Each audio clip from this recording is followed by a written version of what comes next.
One day last summer, on the big hill back of St. Anthony, we chanced upon this breathtaking view of the northernmost coast of Newfoundland. The ocean, the sky, the shoreline, and one lone shrunken iceberg, dying under the hot August sun.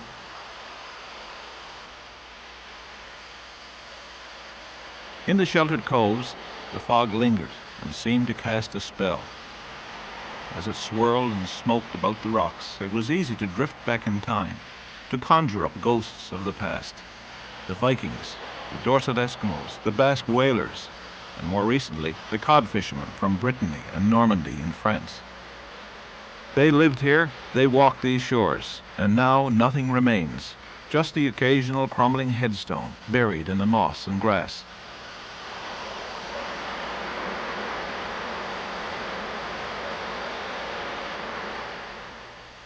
Yes, we Newfoundlanders are but one link in a long chain of peoples drawn to live on the edge of this cold but rich northern sea.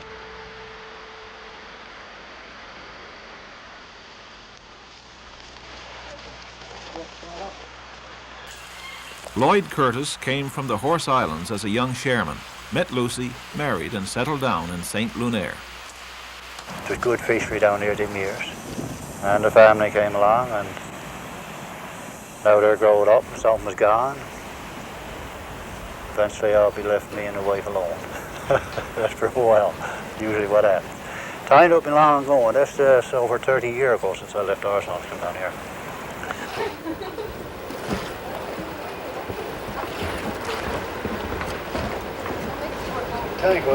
They have been a good life, yes. If we had a good fisheries last 3 or 4 years, it would be much better. These waters once teemed with codfish, but for the past 3 years, the fishery has been a failure in St. Lunaire. It's discouraging for Lloyd and Lucy, but even worse for their children. One son has already left the boat to seek work in Goose Bay. A daughter is pounding the pavement in Toronto.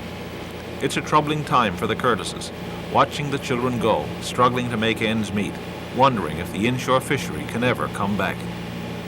We can't make a decent living, sir. We're only just getting by, that's all. Getting by. Wonder where the next dollar's going to come to fix our bills. People loves it there, everybody. People what was born and raised there loves it there. And a lot of people don't want to leave. Young people likes it around. They don't want to leave. They want to settle here.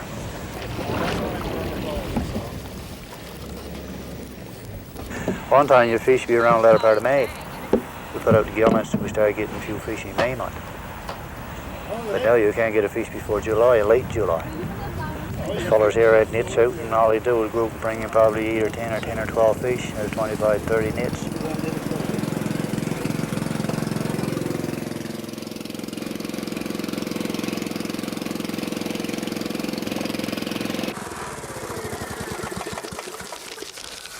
A little better.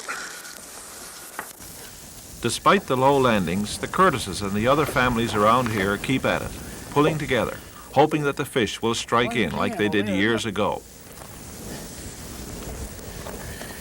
Lloyd can recall when boats would flock to this bay from all over Newfoundland, and rarely would they fail. There used to be a one-hook berth here years ago. We brought up a lot of fish here, this berth. Is this always your berth? No, it's a drawed berth. A drawed in the air, what we call the second berth. And first berth's now mostly on the outside side. Used to be a good bird, but no good now, no fish.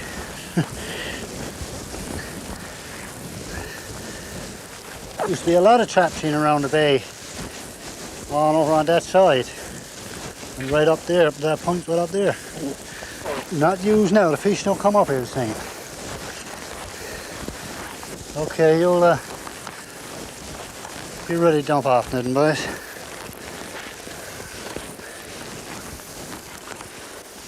You can see what we got now. You got what you call a dip net full of crabs. Oh boy. Not so much as Tom got. No, this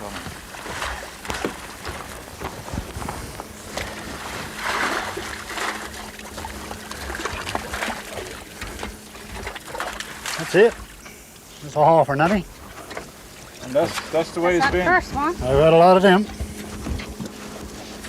Not only me, but a good many more around there. Lloyd, years ago, that'd be unheard of, I suppose, would it? Not often you'd see a water haul like that. No, not often, no. Years ago. That's disappointing. Yes, sir, that's disappointing. Well, that's all we can do.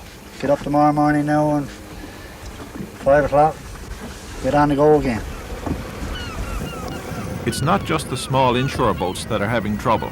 The bigger vessels that can fish further offshore have been having a rough time of it here off the northern tip too. Some of them fish around Belle Isle, which lies several hours steam to the north. They carry ice with them, of course, for they're gone for several days at a time. Belle Isle is a rough, windy place, far offshore, ringed with cliffs, but it's known as a place where the fish never fail. Here's how longliner fisherman Rex Saunders describes the fishery at Belle Isle this year. Poor. Really? Nothing. Haven't been anything. I thought Belle Isle was always good. Always supposed to be. Did you ever know it to fail before? Or? No, never known it to fail before. No, last year now, this time, we had well over 100,000 money to one jab trap. Yeah, we used to get 20, 25, up to 30,000 a haul. And this year, what? This year, well, the same berth and the same trap, only this year we got 4 traps between the 2 boats of us. Last night we come in with 6,000. And then one of them traps had was 5 nights on jab trap. Oh, so that's nothing for Belle Isle. No, is it? it's a complete failure. Complete failure. That's the story we heard wherever we traveled in northern Newfoundland this summer.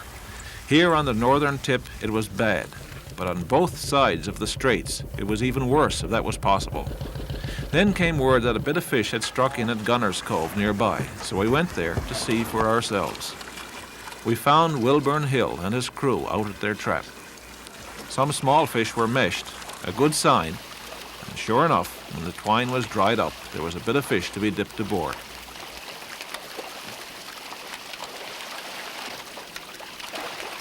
It was a heartening sight. Yet the fishermen knew the sad truth, that this would be considered a miserable catch for such a prime berth just a few years ago.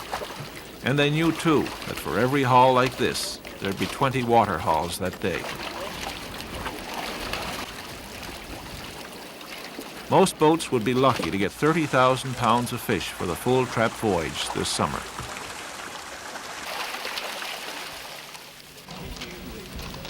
The Curtises back in St. Lunaire had a bit of fish that day too. They were all busy at the community wharf, gutting and cleaning the day's catch.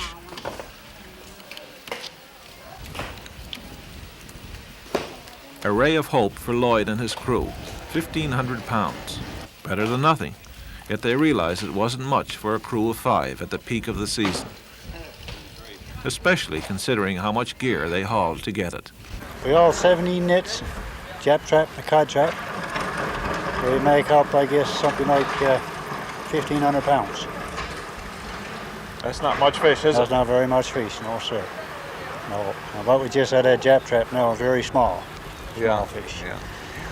Usually all along we was getting very good fish, you know, nice fish. Half, I would say, half our trap fish would be gillet fish. Yeah. Size, you know. What do you blame it on? Is there any reason for it? Oh, I don't know. I guess it's the same question been asked over probably hundreds of times. With offshore. We wondered, I guess the most people on the coast down here are wondering if this offshore dragging is done.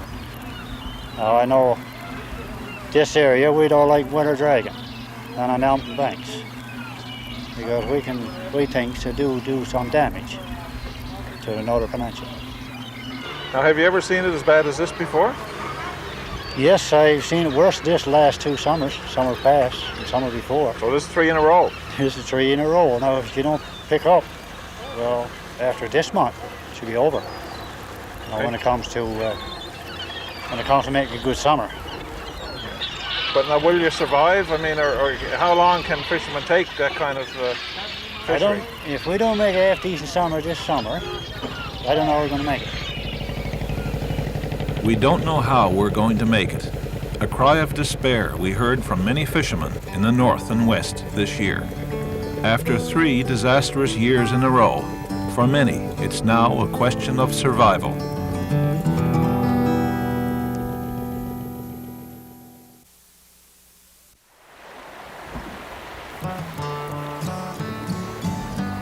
Cook's Harbour, even closer to the tip of the Great Northern Peninsula. Now if there's any fish in the ocean, the Cook's Harbour fellows will catch them. This was always a wonderful place for fish. People used to come here from all over the island years ago. It's the home of the codfish. But it seems these days have passed into history, even here in Cook's Harbour.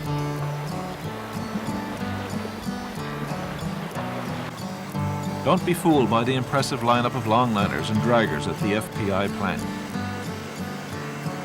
Most of them are coming in with miserably low landings. In fact, it's scarcely worth setting their nets. As a result, there's not been much work at the FPI plant this year. The women won't qualify for unemployment insurance this winter for sure. And there's been lean pickings for the young brigade of cod tongue cutters too.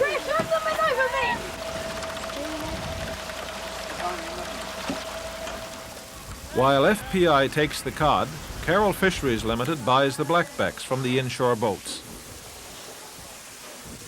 Incredible as it may seem, these little flatfish have saved the day for many a fisherman now that the codfish have disappeared. I spoke with owner Gertie Larkin about the marketing of fillets from these tiny black-backed flatfish. They're pretty small fillets, but I believe you get 2 fillets from each fish, do you? That's true, yeah. We get a black one on one side and the white on the other. And do you get the same price now for each fillet? Or? No, it's much different price in the fillet. The white one is The white one better. is much better than the... Does it taste better or is it just the look, I wonder? I'm not sure. Most of the people say that the black taste is better. Really? But the look of it, I guess it got a black texture to the meat. But now you seem to be putting through quite a bit. I believe it saved the day for a lot of boats here, hasn't it? Oh yes, the past 2 weeks we've been putting through like 10 to 15,000 a day. And that's pretty well all the fishermen here are catching, all the small boatmen are catching. Isn't That's true, yeah. It's all just land fishermen, right? it? How much now could a boat land in a good day's fishing, say? Oh, 1,500 pounds is kind of a good day fishing for the blackback. Yeah, I 'cause see. they only have a small amount of nets out for that, right? So this has been going on for a while now. I mean, this is an industry that's been established here, isn't it? Oh yes, fishermen gear up for the blackback here the same as they do for the cod or any other fish, you know. But those same fishermen now, 10, 15 years ago, what would they be after? They'd be after cod, I suppose, Just cod alone here then, yeah, in the traps. in the traps, yeah. And that's all gone, is it? Oh yeah, there haven't been a cod trap out here this year. I suppose first year ever in Cook's Harbour there haven't been a cod trap in a while. Well, no, I don't believe this is the only species you've tried. You've tried other unusual types of fish over the years, haven't you? Oh yeah, we've been trying some whelks or cuckoos Yeah. this year. We got a crusher made up by the Marine Institute that we're trying out, Yeah. and we're hoping maybe to get it established by the fall. And you're in the lump roll business? Oh yeah, we do lump roll, yeah. And we've done some smelts this past week. Smelt, lump roll, blackback, and cuckoos, all kinds of strange creatures. That's right. I suppose you're forced to do that with the fishery failing, the cod fishery failing, like it has been in years. Oh yes. Well, right now the landsmen wouldn't be getting a thing if only for the blackback. You know, they're not getting a big price for them, but It's better than an empty net. better than nothing. Yeah. Yeah.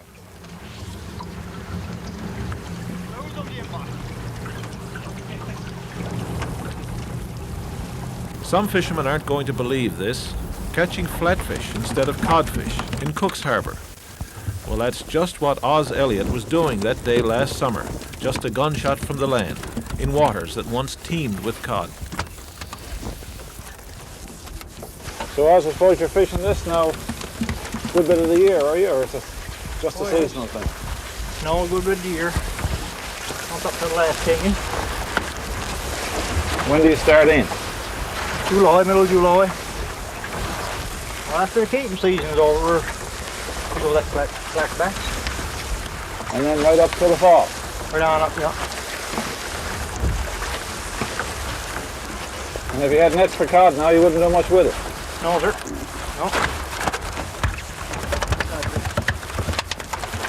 Do you ever get any at all on this net? It's a big mesh though, isn't it? Yeah, What's that, 6-inch mesh? 6 inch, yeah. Are these plentiful now, Oz, as when you started?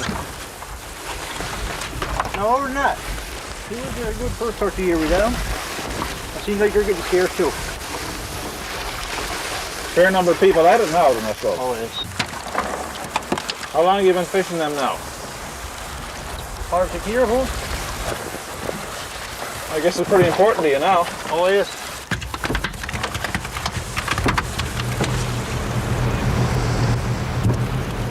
Usually fishermen long for a bigger boat, but not Roy Saunders, who was fishing nearby. Low landings forced him away from the longliner cod fishery. He now fishes flatfish from a speedboat. Roy, how much blackback now do you get in a good day's fishing? 400 to 700 pounds. I see. Day. Yeah. And you've been at it for a while now, have you? Well, I've been at it now ever since Caitlin got over anyway. Yeah. Caitlin for a while. But this is not your first year at it, though, is Yeah. it? Is it? Well, yeah, we always had a long liner. I see. This first year to a small boat. I There's see. quite a bit of difference, you know. Yes, for sure, but there's not Yeah. much. I guess the longliner fishery is not very happy either. No, that's true. It's too big expense for we fellers anyway. Yeah. We just give it up. We just don't have much other choice, I guess. There's not much fish out there, eh? No, it's not. There's no. I guess there's no lift on that little small stuff. Seems like that's the goal of it right now. How much Seems fish like now would you get in your longliner if you were gill netting now, do you think? Right now, not very much. I wouldn't have. I can't do the other boats anyway, so I mean, I usually go by them. It wouldn't be too much. 1,000 pounds, 500 or 600 pounds of that day. And it's not even worth setting a cod trap. No, there's nothing at all, nothing around here, eh? I've been at nits here all the year, and I got about 5 or 6 fish. I ain't sold one cod yet this year. I ain't sold one. But I've been got just enough to eat. So the blackback is saving That's the day what for I've you. been doing, yeah. And that now that flew at the lumps for a while, and then the cape, now at this here. Only for that wouldn't be nothing. You know, father just have to pack up and go away. Well, there's not much else to do, anyway. Not around here. Cook's Harbour, normally bustling with boats and fishermen at this time of year, seemed strangely quiet. Even the gulls seemed to have abandoned the place. The inshore draggers were tied up. Their quotas had been taken. They must wait now for the winter fishery to begin off Port Basque. A gill netter just home from the fishing grounds. Its catch for the day, 347 pounds. That's about $111 worth of fish. When you consider the wear and tear on the nets and the cost of fuel, there's precious little profit left to spread among a crew of 4. The cod fishery here in Cook's Harbour is essentially dead. Herb Carroll, skipper of the Fortune Cape, has seen drastic changes in his community. Herb, I don't suppose you ever thought you'd see the day when the inshore fishermen here would be at the blackbacks, did you? No, sir. Because I mean, Cook's Harbour was one of the best communities on Newfoundland. Always was. Always a lot of fish here. There's a lot of boats from outsiders to come here. We used to have perhaps 70 or 80 boats tied up to this wharf here. Draggers, small boats. Well, now that's your boat behind. You're not a small boat fisherman. You're a longliner fisherman, gill net fisherman. How have you been doing with the bigger boat, though? Have you managed to get a bit of fish out of here? No, one of the worst years. I suppose we got 30,000 out of it. Take it on. 30,000 pounds of fish And in a the year. boats got less than that. Really? Now you can go further out, so there's no fish further out either. There's no fish nowhere, not in the Gulf. There's no fish nowhere. We can go on for 12, 15 miles to Wards Bill Oil and still no fish. And what about other communities around? Now they're pretty well the same, are they? Well, right from Cape Ball right through the Gulf is the same. Shortly afterwards, Herb and his crew decided on one last desperate attempt to salvage what was left of the year. They steamed all the way down the Labrador coast to Domino, where they enjoyed 2 weeks of good fishing. Then the cod vanished there too. Lloyd Curtis and his boys steamed 12 hours in their open trap skiff back to the Horse Islands in a desperate but futile bid to find some fish. Back home in St. Lunaire, they tried trawling, but the lines were empty. Finally, it simply wasn't worth going out anymore. Lloyd Curtis found a job cutting brush. It's a bitter pill for someone who's always managed to make a comfortable living from the sea. He and others on this shore are frustrated and disappointed. Yeah, pretty disappointed. And discouragement too. There's a lot of people who's planning on giving up fishery. Young people, pretty discouraging for them. They're talking about leaving. Now we're losing a lot of our young people this year. A lot of our young people have gone. Going to a failure fishery. It's the only way we can understand it. It's a failure fishery. Your own son left, I think, because the fishery was so My poor. son left and went to Goose Bay. Going to a poor fishery. Back in Lloyd and Lucy Curtis's home, with a photo album on the table bringing back memories, it was hard not to feel sympathy for parents who must watch their children go, and anger that we can't seem to manage our fishery so that it will support more of our young people. Lucy feels that their son, who is now working in Goose Bay, had no choice. I guess he got fed up and he couldn't make any money and was working hard and come in and, you know, it was really depressing. Morning after morning, come home, probably some mornings a bit of fish and some none. And, So eventually he just packed up and left, didn't he? yeah, that's right, yeah. That must have been hard to see him go, I suppose. Oh, yeah, it's hard to see him go. It's hard to see anyone from any family go in a small community, you know. Yeah. Well, I guess there's not much future in a place if the young people leave, is there? Fish oil's unfound, there's no future. I mean, there's nothing else. You can't. There's really no jobs. There's many people looking for the same job, right? So what about next year now, Lloyd? Do you still have hope? Are you going to keep at it, or? Well, I'm going to keep at it. I got no other choice, I suppose, because you can't get to work. There's no work to get, and if there's any, well, there's only fellas with experience. You get them work. And as for getting ready for another year, I don't know. We're planning on building a cabin, either Belle Isle or Darsons. That's what I got in my mind. So you haven't? The fish don't be here in the latter part of July. I'll be moving on again. That's the hope I got now. There's a quiet anger smoldering here in the north. What went wrong with the fishery, and what can be done to bring it back?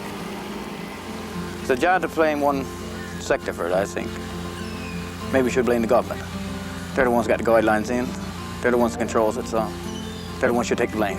And you think they should control it now by cutting it off altogether? Well, according to the fishermen that I've talked to, they should. Should close the Gulf for a period of time where it takes 3 years to rebuild the stock or 5 years to rebuild the stock, whatever it takes. That's pretty drastic medicine, isn't it? But it's all you can do, I suppose. That's all you can do. There's no other choice. A drastic solution for a deeply troubling problem. But how can these communities here in the north survive without codfish? Everyone is wondering if the fishery can bounce back. Or will we Newfoundlanders follow the Vikings and the Frenchmen who once lived on these shores into oblivion?